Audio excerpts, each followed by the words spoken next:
Assalamu alaikum warahmatullahi wabarakatuhu. Respected viewers, I cannot say whether the incident is true or false. But the way I saw it on Facebook and using photo cards of some newspapers, I personally liked it.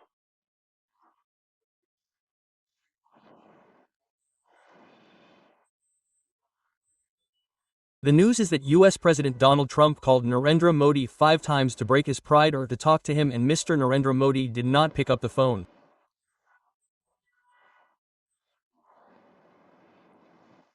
I actually like this very much. I have lived in Western countries for a long time. I have been to many countries in Europe and America and have lived in many cities for a long time. If the skin color is a little white, they do not consider our Asian skin as human beings.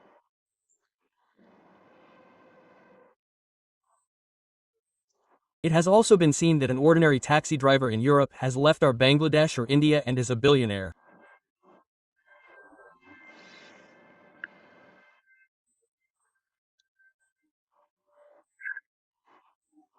So when he talks to him, he is creating a kind of noble feeling among them, and in his eyes, he has a contempt for the Asian people he is talking to, and the same is true not only for Bangladesh, India, Sri Lanka, and finally for the people who are called Chinese.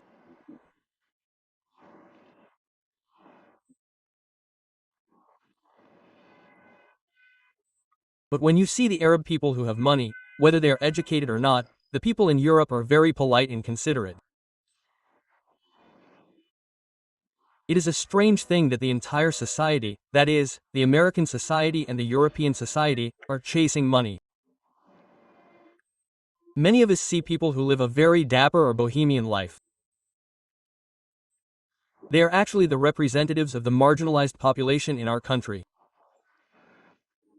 And I see two people who are the CEO of a company or have a lot of money, they show an attitude of poverty. That is actually a kind of hypocrisy. A kind of hypocrisy. But those in that society, Mr. Donald Trump, are their representatives.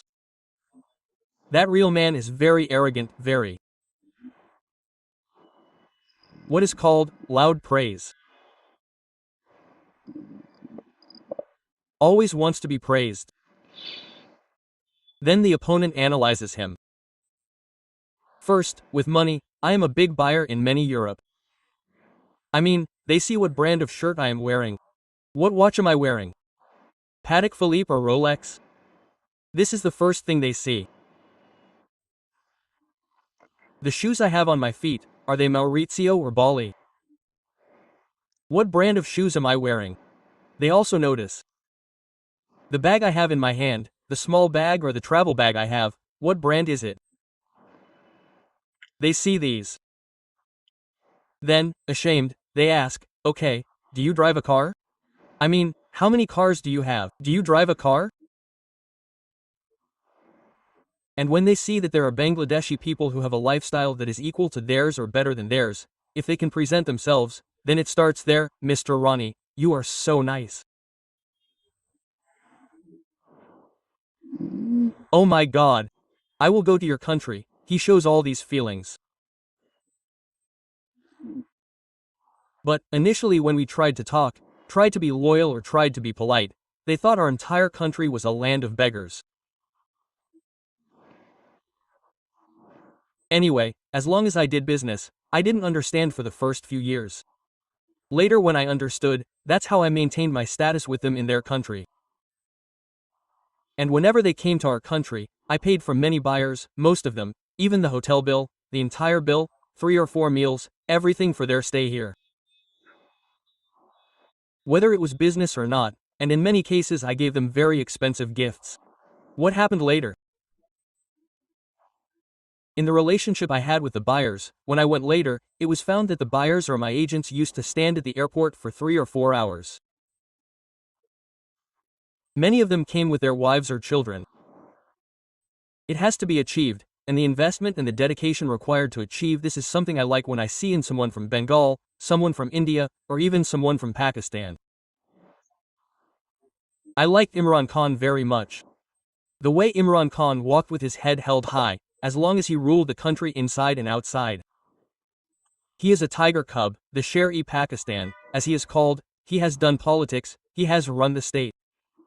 The expression I have seen in his face on any stage in the world, be it the President of America, the United Nations, or China, or when he met with Putin, is that he wears Pakistan's pajamas, Punjabi, meaning Sherwani, and his sandals are ordinary. But you know he is one of the smartest Oxford graduates, the smartest man. When you look at the pictures of him wearing a coat, you think of Brian Lara or, say, Tom Cruise.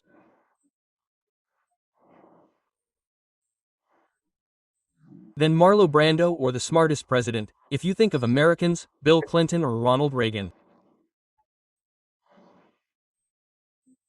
If you put Imran Khan, I mean Captain Imran Khan, his suit coat and his expression next to them, it would seem that they are nothing to Imran Khan. But when this man embodies the nationalism of Pakistan, when he branded the Ashak, that is, the Pakistani Sherwani, with that, he shook the whole world with his personality, his language, his excellent English. I like the way Mr. Narendra Modi has created a style of his own. Narendra Modi has a coat. He has a pair of pants. He wears a watch in a special style on his hand. You will notice that he wears a watch with a black belt and that watch is not like others. I mean, he keeps the dial of the watch facing down. This is his style. He does yoga, eats limited food, talks limitedly, and he has developed a style all over the world. If you are a friend, be an enemy of the enemy. And he went to Saudi Arabia to make friends and showed respect to King Salman, a great man who is much older than Modi. He kicked him. Again, Nawaz Sharif, who was the Prime Minister of Pakistan. To surprise Nawaz Sharif's mother, he came to Pakistan without any notice and went to Nawaz Sharif's house to meet his mother. I like it. I definitely like it. Again, when he needed to fight with Pakistan, he did not give up a single hair. Similarly, Mr. Donald Trump did a lot to make friends with him. He made so many concessions to America that it is not worth saying. Which is not worth saying. He made a lot of concessions regarding Bangladesh, Pakistan, China to protect the dignity of friendship. And when Donald Trump was in danger, when no one was by his side in the whole world. No one. When he was repeatedly appearing in court as a defendant during the Biden era, many of his institutions went bankrupt.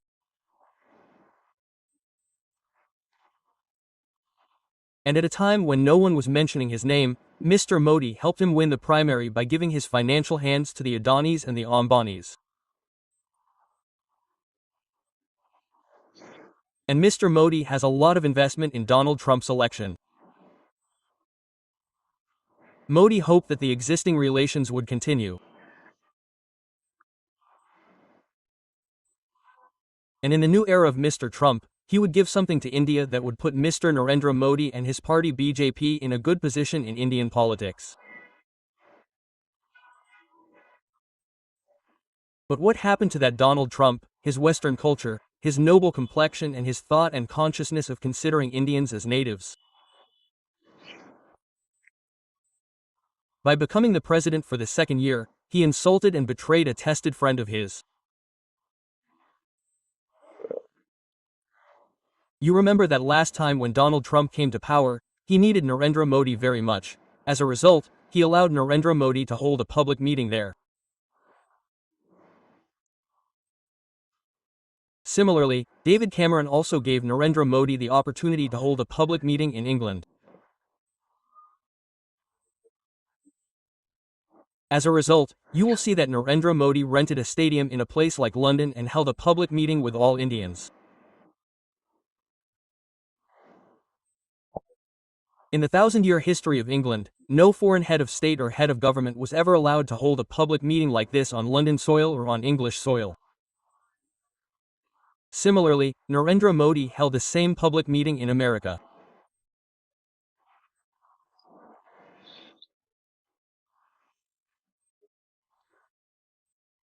When he came for the first time during Donald Trump's era, to celebrate it or to return it, Narendra Modi invited his wife Donald Trump and, breaking all state protocols, took Donald Trump to his own state, Gujarat, and what he did to honor, charm and surprise him. This is also something that no Indian head of government, head of state has shown such a great initiative towards any foreign head of state or head of government in the history of India.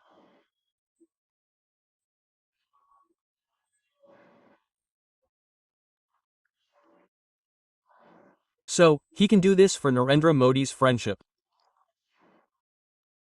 But the moment Mr. Trump pointed his finger, Narendra Modi did not cry anymore. He took countermeasures. You know that since Biden's time, there has been a tug of war between Narendra Modi and India over buying oil from Russia.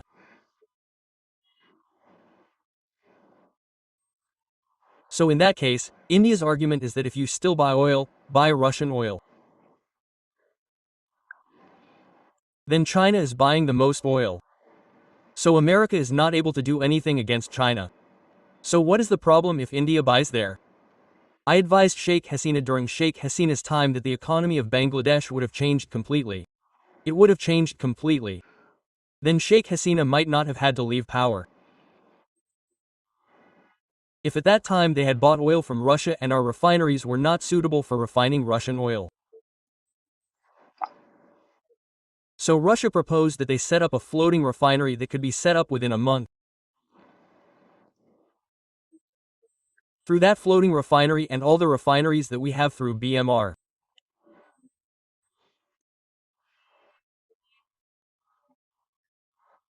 And, thirdly, they want to establish a strategic relationship with Bangladesh by bringing the Russian oil that India has in the pipeline to Bangladesh, and if Bangladesh could do this, just by having a good relationship with India, if they had connected Nepal, Bhutan, Sri Lanka to this pipeline, I believe that Bangladesh's economy would have become 3 to 4 times what it is today.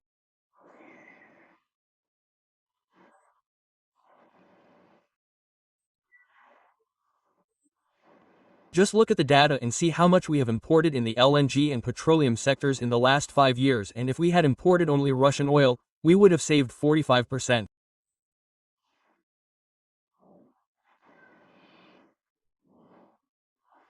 And in this sector, at least $200 billion, 200 again, at least $200 billion in this sector, the Russian government would have invested here. The whole of Bangladesh, as it is called, whatever it means, would have entered an economic zone where America could not make mistakes. The Rohingya problem that we are suffering from today, the problems that we are suffering from today, none of these would have happened if Russia had come here. At the same time, if we could have decided that Sheikh Hasina, by just winning with India, would have first won Russia. Russia would have brought Russia, when Russia was present in Bangladesh, they would have immediately brought China to the Teesta project. Then what would have happened if Sheikh Hasina... মোদির কূট চালে ফেঁসে গেল Trump, ভারতের খুশির বন্যা। But I said these things, they did not have that courage at that moment. Anyway, India did have this courage. When this crisis, the Ukraine crisis, happened, they saw that in Afghanistan, just because they were a market ally, they suffered a direct loss of $8 billion to the state, $8 billion.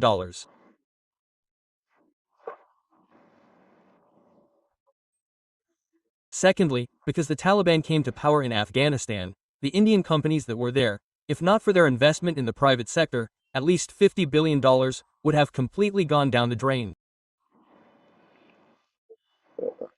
So if India had not bought Russian oil at that time, and by buying that oil, they are now selling that oil to many countries of the world. If not for the revenue they have managed, India might have gone bankrupt. I mean, the only thing that America has run away from in the Indian economy is because of the flight from Afghanistan, the private sector and the public sector, meaning the government's direct loss of $1 billion. And I said there that they have lost almost $50 billion or $40 billion in the private sector. They couldn't afford it at that moment, because of the Ukraine war. They were in danger because of the Ukraine war. On top of that, they have covered it up with Russian oil, and the United States tried to do enough against it at that time, but Biden didn't have the courage. But now what we have is that Mr. Donald Trump has imposed tariffs on India, as he says. So what India has calculated is that if we don't export any garments to America or don't export anything, So, if we sell all these goods there to Europe at a water price or don't produce this at all, we will have at least 10 times the profit that we have lost. If we buy Russian oil, then what idiot in the world would say? You see, the mistake we made in our garment sector, with America, is that we are talking or hearing about making secret agreements with them to give us duty exemptions, to get duty exemptions.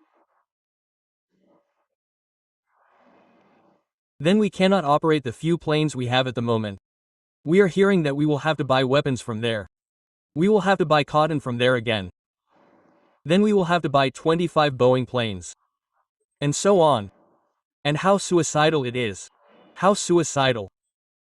We may have seen that the growth of our garment sector will be very, very small due to their duty exemptions. We who do business understand that it was not necessary. Rather, if the government had given subsidies here, they could have stood independently with subsidies. They could have stood. A new history would have been created. But what happened as a result of the way we have been reduced without doing that? Now look, America, their embassy officials in Bangladesh, they will form a separate police force for their private security, for their security. From within us. You could have imagined this during Sheikh Hasina's time, right? During Sheikh Hasina's time, she took Peter de Hezer's police protocol and later issued instructions that you will no longer be given police force. What's more, you can get the Ansar battalion, subject to pay the dues. You will have to pay their salaries, allowances, fuel, and vehicles. And America has been forced to do that. Now, how are we kissing America's footsteps from that neck? The ambassador in charge of America who is currently in search affairs. What are we doing to lobby him to get his pass? Yet, there was a Sheikh Hasina in Bangladesh who did not answer Hillary Clinton's phone. Who did not let the US ambassador enter any government office, let alone her office. And for 5 years, Dun W. Mojina could not enter any office in Dhaka. He was told to go to the grassroots and work. Go to where our fish farming is going on, go there. Or there are a few fish breeding centers. There is one in Chandpur, there is one in Mahapur, in Kuakata. Or flower farming is going on in Satkhira, come and see there. And he had to do that work. And he came from there, he said, how is Bangladesh growing so fast? I said this on television. And because of this, my American visa was cancelled for my entire family. And they blacklisted me along with my entire family. Even then, I have no need to go to America. I have never spoken to any American ambassador or any person I have met anywhere since 2014. I mean, what do I need? This is my homeland, I am fine here. I have not gone out of the country since 2018. I didn't go anywhere. At one time, I used to go 4 or 5 times a month. So what would have happened to me? What would have happened to me then? Or if I don't go now, what harm has it done to me? I don't go anywhere. I live and die in this country. I will stay here. So this sense of patriotism was patriotism during Sheikh Hasina's time. The sense was there. Whatever it was, he tried to show his dominance over Pakistan on one hand, China on the other, and India on the other.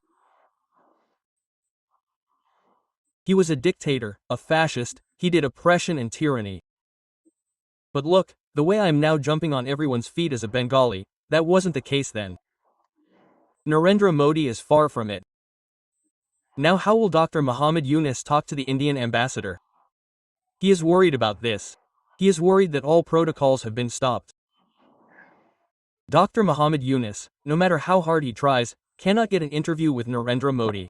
And in this Bangladesh, there was a Sheikh Hasina who Narendra Modi had to come to Bangladesh whenever he wanted. Whenever he wanted, he would get her on video calls, and how is it possible that he brought Narendra Modi to Bangladesh and inaugurated all the projects he has done for small matters?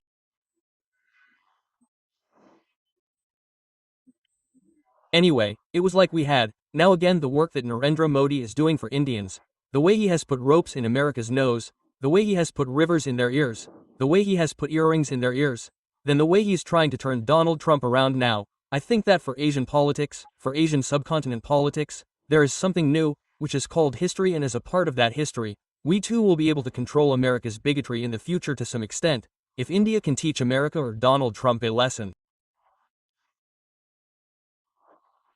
May Almighty Allah guide and protect us all. Assalamu alaikum warahmatullahi wabarakatuh.